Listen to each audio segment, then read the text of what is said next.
नमस्कार, आप देख रहे हैं अपना बिहार। मैं हूं आपके साथ विभा उपाध्याय। लखीसराय पुलिस ने पटना पुलिस की मदद से कुख्यात अपराधी पंकज सिंह को पटना जिले के हथीदह से गिरफ्तार कर लिया है। पंकज सिंह समरजीत हत्याकांड समेत कई संगीन मामलों में वांछित था। पुलिस लगातार पंकज सिंह की गिरफ्तारी को लेकर कई ठिकानों पर छापेमारी तक कर रही थी।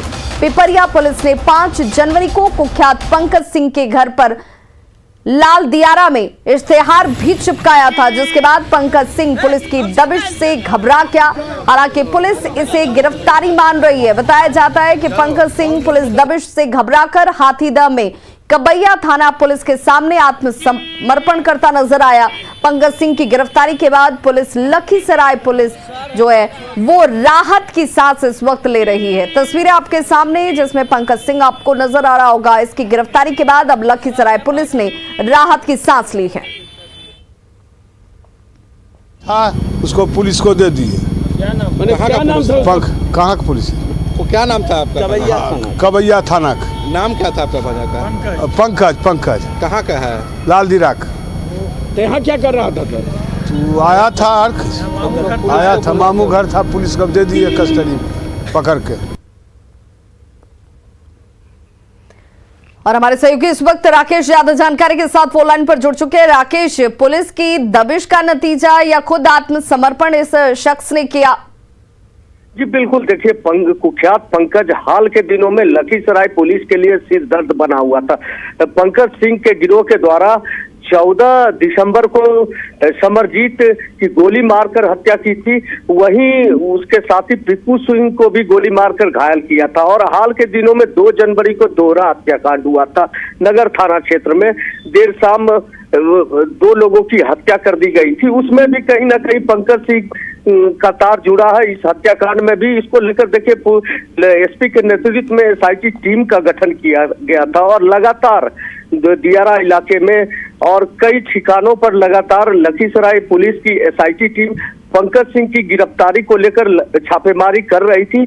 और 5 तारीख को पिपरिया थाना पुलिस ने इश्तेहार चिपकाया था और लगातार छापेमारी की वजह से पंकज सिंह घबराकर दबिश में आकर और उसका ननिहाल है हथदा जो कि पटना जिला में पड़ता है, वहां पे देर रात पंकज सिंह के होने की सूचना थी।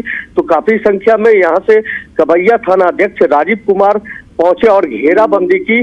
जब पुलिस की इस गतिविधि को देखकर जब पंकज सिंह पुलिस के गिरफ्त में आ गया, चारों तरफ से घिर गया, तो पंकज सिंह आत्मसमर्पण किया है। जी विभा। चलिए, बहुत बहुत शुक्रिया राकेश इस तमाम जानकारी के लिए आपका। सीतामढ़ी के एक मदरसे में मौलवी की काली करतूत सामने आई, जिसने हैवानियत की सारी हदें पार कर दी। मौलवी तबरेज ने पढ़ाने के बहाने एक नाबालिग छात्रा के साथ रेप किया और वीडियो बनाकर वायरल करने की धमकी के नाम पर कई बार इस मौलवी ने उसके साथ शारीरिक संबंध तक बनाए। वहीं पीड़िता ने महिला थाने में आवेदन देकर न्याय की गुहार लगाई है।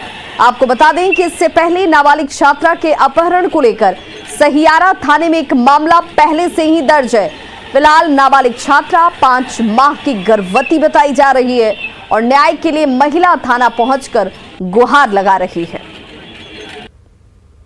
हम जब पढ़ रहे थे ना, तो वो मुझे बोला, पहले तो गलत काम किया मेरे साथ मदरसे में। उसके बाद वो मुझे बोला कि चलो दिल्ली नहीं चलेगी ना तो तुमको हम जान से मार देंगे, ये वीडियो हम दिखाएंगे।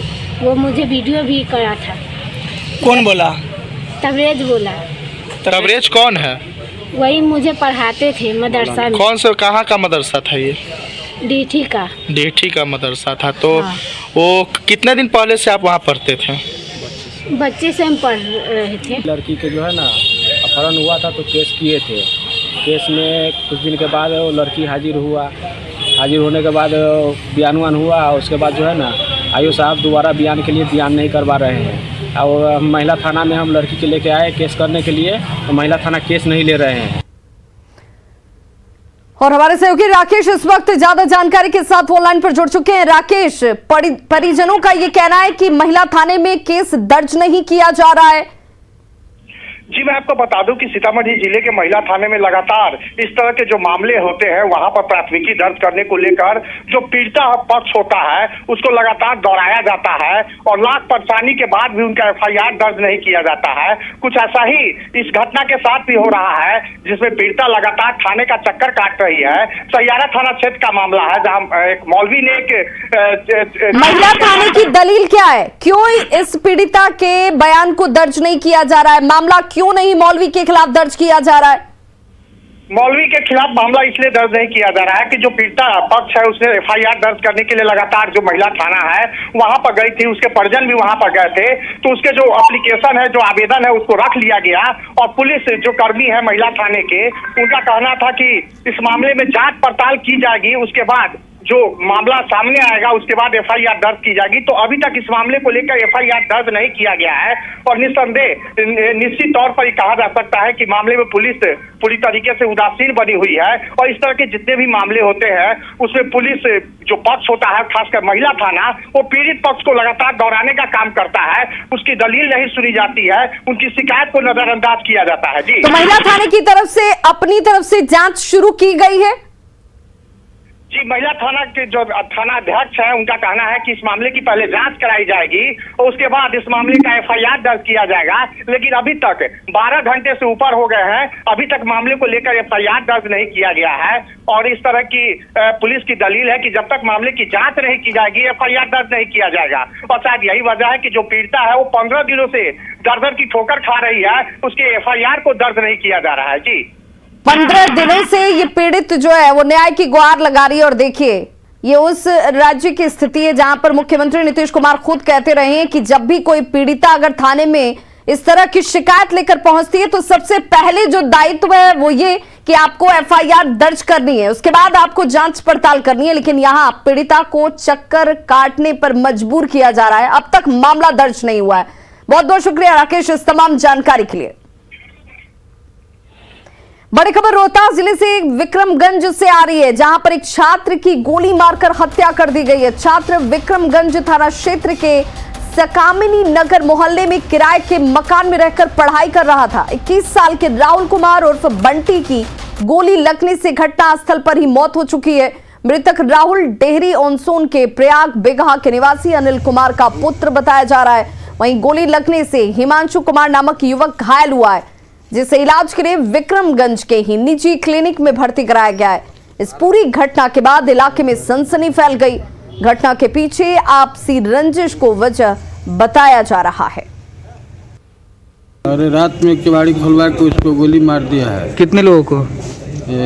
2 के था, तो हमारा बेटा तो डेथ कर गया। हाँ और उसको लगा हुआ है गोली। अच्छा, अभी हॉस्पिटल में है वो, अरुणा हॉस्पिटल में विक्रमगंज। अच्छा, जिसका मौत हुआ है वो तो राहुल कुमार बंटी। अच्छा, यहाँ लेकर आए हैं किस लिए? ये पोस्टमार्टम के लिए।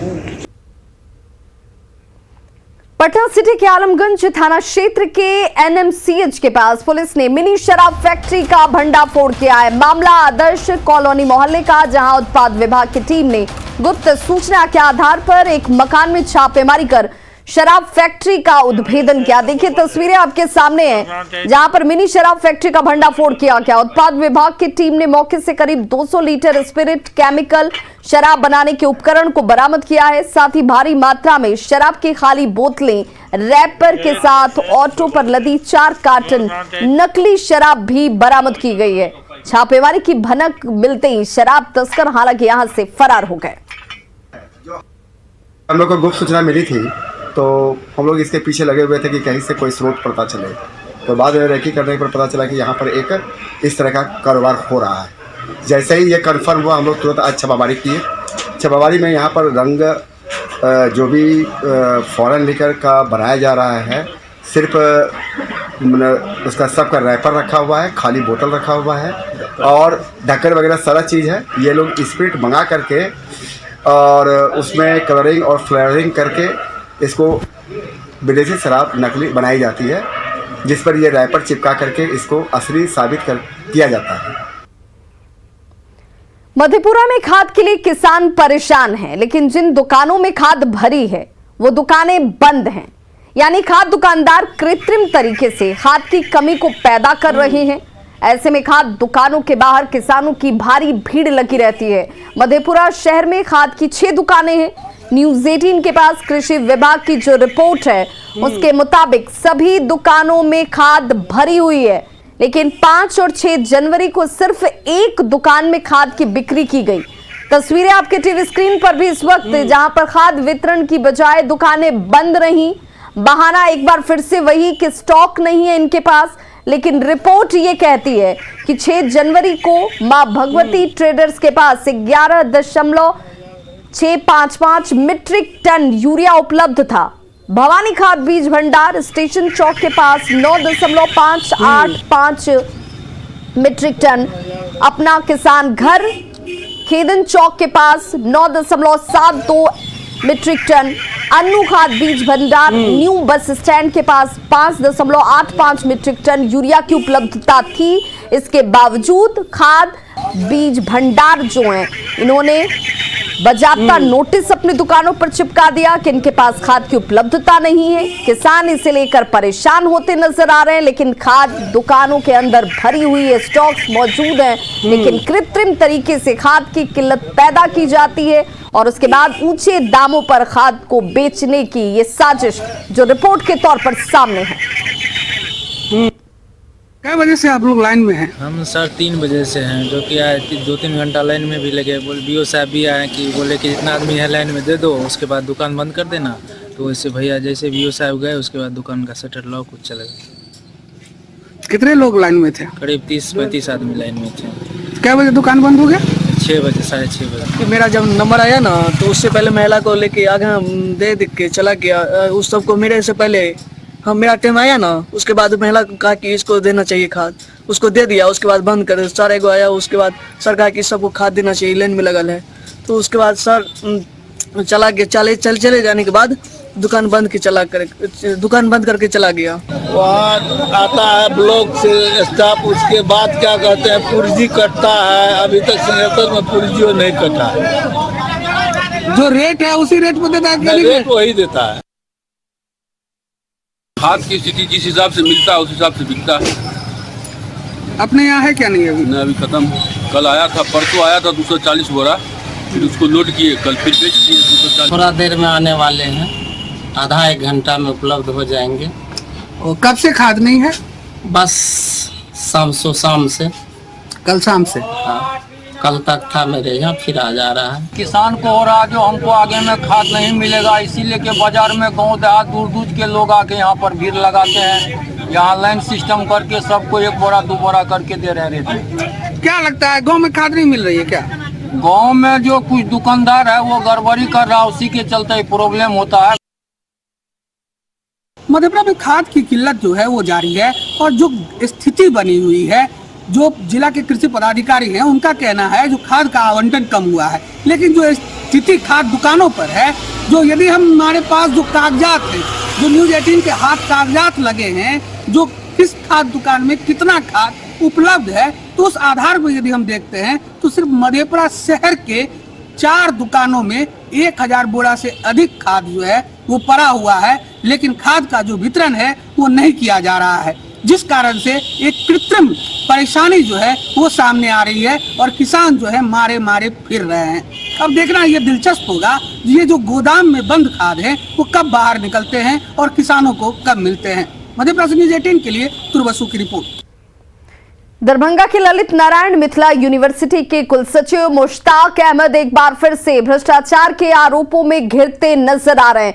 आरटीआई कार्यकर्ता रोहित कुमार ने डॉक्टर मुश्ताक अहमद पर आरोप लगाया है कि दरभंगा के मिल्लत कॉलेज में बतौर प्राचार्य के पद पर रहते हुए इन्होंने कॉलेज में प्रोजेक्टर खरीद में बड़ा भ्रष्टाचार किया। मुश्ताक अहमद पर यह भी आरोप है कि खरीद की गई प्रोजेक्टर के बिल में गड़बड़ी कर उन्होंने ज्यादा भुगतान लिया, जबकि उसी कंपनी के प्रोजेक्टर दूसरे कॉलेज में उनके बिल से करीब आधे दाम पर खरीदे गए। इस मामले में आरटीआई कार्यकर्ता रोहित कुमार ने प्रधानमंत्री से लेकर राष्ट्रपति तक को लिखित शिकायत कर जांच की मांग की थी। रोहित कुमार के आवेदन पर प्रधानमंत्री कार्यालय ने सीधे बिहार सरकार के मुख्य सचिव से इस पूरे मामले में न सिर्फ कार्रवाई करने को कहा है, बल्कि याचिकाकर्ता को इसकी पूरी जानकारी देने के साथ साथ जानकारी को वेब पोर्टल पर भी अपलोड करने के आदेश दिए गए हैं। उधर आरोपों से घिरे कुल सचिव डॉक्टर मुश्ताक अहमद ने भ्रष्टाचार की बात को सिरे से खारिज कर दिया और कहा कि उनकी प्रतिष्ठा हनन करने के लिए बार बार कोशिशें की जाती हैं और वो अपने ऊपर लगे आरोपों का जवाब देंगे।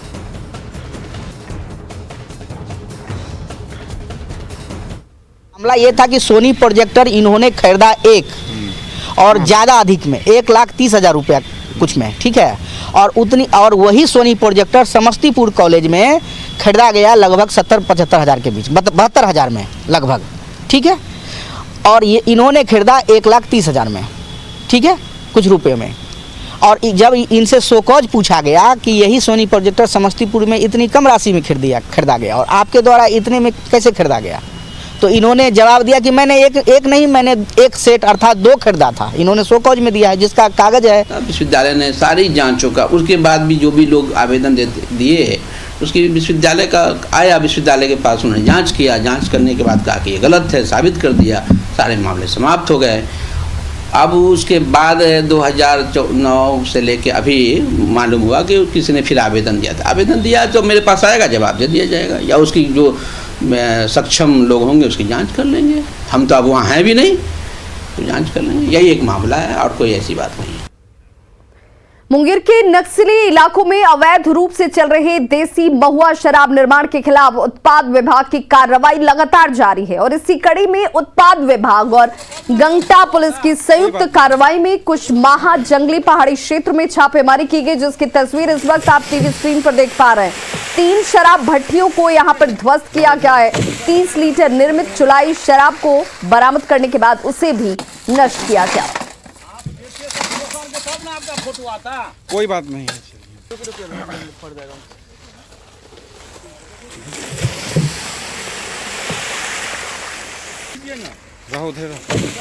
तो उत्पाद विभाग की बड़ी कार्रवाई की तस्वीरें इस वक्त आप देख पा रहे हैं, जहां पर 3 शराब भट्टियों को ध्वस्त किया गया।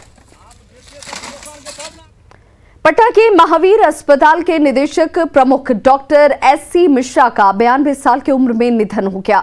उनके निधन की खबर से महावीर मंदिर, न्यास और उससे संचालित अस्पताल समेत पूरे चिकित्सा जगत में शोक की लहर है।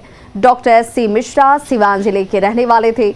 महावीर मंदिर न्यास के सचिव आचार्य किशोर कुणाल ने उनके निधन पर कहा कि महावीर अस्पतालों को अत्याधुनिक सुविधाओं के साथ मरीजों की सेवा भावना के अनुरूप तैयार करने में डॉक्टर एससी मिश्रा का योगदान अतुलनीय है। डॉक्टर एससी मिश्रा को लाइफ टाइम अचीवमेंट समेत कई अवार्ड मिल चुके थे।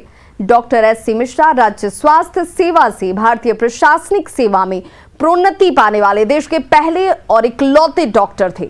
बिहार स्वास्थ्य सेवा में आने के पहले सेना के मेडिकल कोर में 1963 से 1970 तक कैप्टन और लेफ्टिनेंट के तौर पर उन्होंने अपनी सेवाएं दी थीं।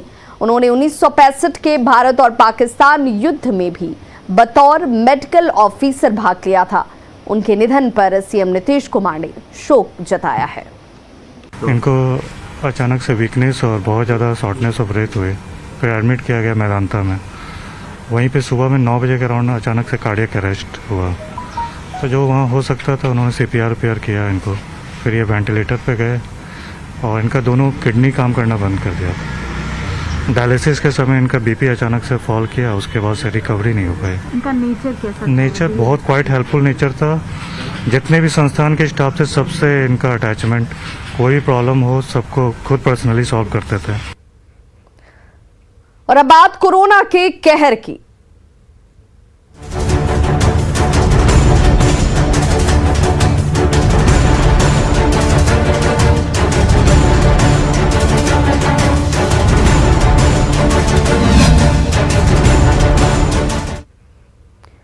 नालंदा के बाद सीतामढ़ी में भी 2 किशोर को कोवैक्सीन के बजाय कोविशील्ड का टीका दे दिया गया, जिसके बाद आक्रोशित छात्रों ने टीका केंद्र पर जमकर हंगामा किया और टीका केंद्र के दरवाजे को क्षतिग्रस्त कर दिया गया। हालांकि सूचना मिलने के बाद मौके पर प्रशासन की टीम पहुंची और आक्रोशित छात्रों को समझाने बुझाने के बाद मामले को शांत कराया गया। यहाँ पे बोला गया रजिस्ट्रेशन सेंटर जो होता है रजिस्ट्रेशन का, वो मतलब कि वैक्सीन जहाँ लिया जाता है उससे बहुत दूर रखा हुआ है। ठीक है, हम लोग गए जैसे वैक्सीन लेने, आधार कार्ड दिए, रजिस्टर में चढ़ा दिए और वैक्सीन दे दिया। हम जबकि पूछे भी 15 से 18 है, फिर भी बोले हाँ यही ले लीजिए और दे भी दिए। उसके बाद बाहर जाते हैं तो बोलते हैं रजिस्ट्रेशन करवाए थे। हम बोले रजिस्ट्रेशन कहाँ हो रहा है? बोले यहाँ पे होता है। तो हम बोले आधार कार्ड देते, बोलते हैं आप लोग के लिए वैक्सीन ही नहीं है। फिर बोले आप कैसे दिए हैं? तो वहाँ पे बोलते हैं तो बोले कुछ नहीं होगा, जाइए हो जाएगा। तो गलती उनका है ना, हम लोग के हेल्थ से कुछ हो जाएगा तो। खगड़िया में भी कोरोना के नए मामले अब बढ़ते जा रहे हैं, लेकिन इसके बावजूद लोगों की लापरवाही जो है वो कम होने का नाम नहीं ले रही है।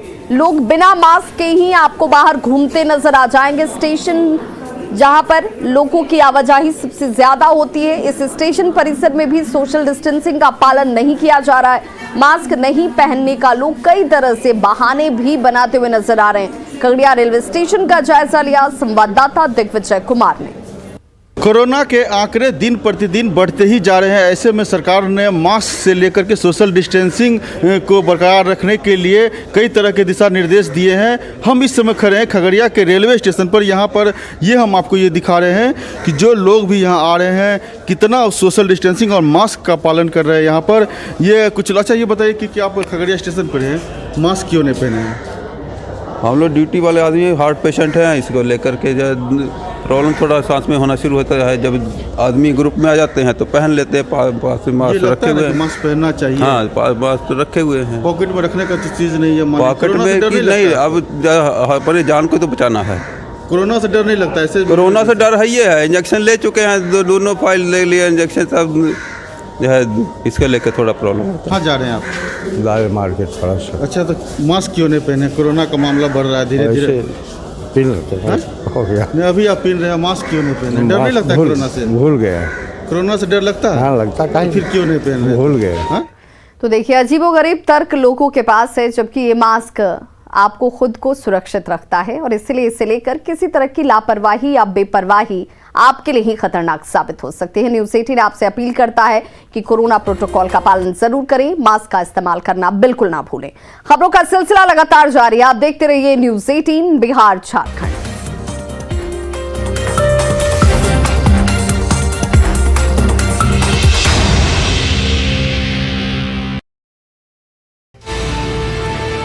भीषण आग लगी और कई दुकानें